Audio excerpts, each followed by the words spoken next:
She was standing right in front of the house, but had no idea what to do next. The air felt suffocating, and she suddenly wanted to talk to someone, so she called her sister, Chasen. During their conversation, Chasen mentioned that she had left in September, not July, which was what Chaya remembered. She wanted to tell her everything, but was afraid of being treated like a crazy person. She considered mentioning the video, but hesitated, fearing that her sister might betray her again. Instead, she simply said that her memory had been really bad lately. Chasen casually replied that she even forgot her boyfriend's name, Park Yoon-soo. Hearing that name, Chea froze. In the video, the man she had been talking to, she had called him Park. Finally, she made up her mind and stepped inside the house. It was covered in dust, and as she moved, she accidentally knocked over a glass, breaking it. She turned around at the sound, and right in front of her was Park Yoon-soo staring at her. "What are you doing here?" he asked. Chaya was shocked, and Yoon-soo asked if she planned to stay on the floor. She quickly stood up, but before she could regain her balance, Yoon-soo placed his hands on her waist, holding her in place. He asked how she got here, entering this mansion so fearlessly. Chaya asked what he was doing right now, and thought that no matter what question she had, he was always somehow involved in it. Yoon-soo explained that this was his family house. An average person wouldn't be able to find it, so how did she? Chaya noticed that he always used to smile, yet right now he definitely seemed angry.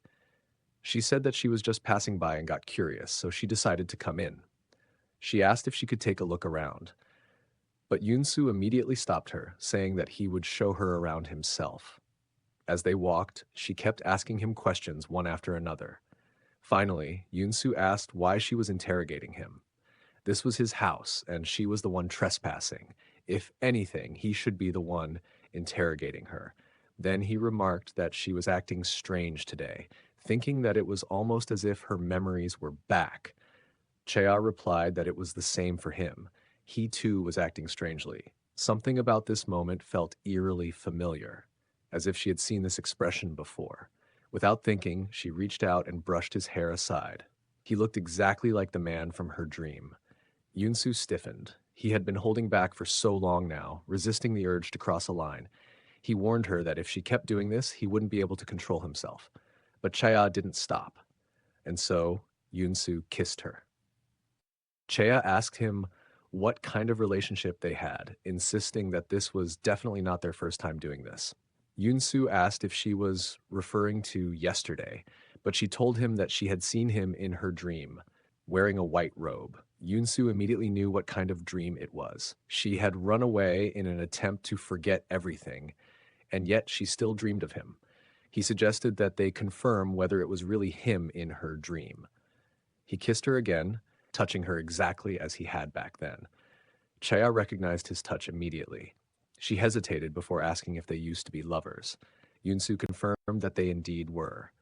Unconvinced, Chea refused to believe him. But Yoon-soo pointed out that she wasn't the type to do these things with someone she didn't know. If she were, she would have already slapped him. Before he could finish his sentence, she did just that, slapping him across the face, though she didn't even know why. Without another word, Chaya left the room. The thought that she might have actually liked someone unsettled her.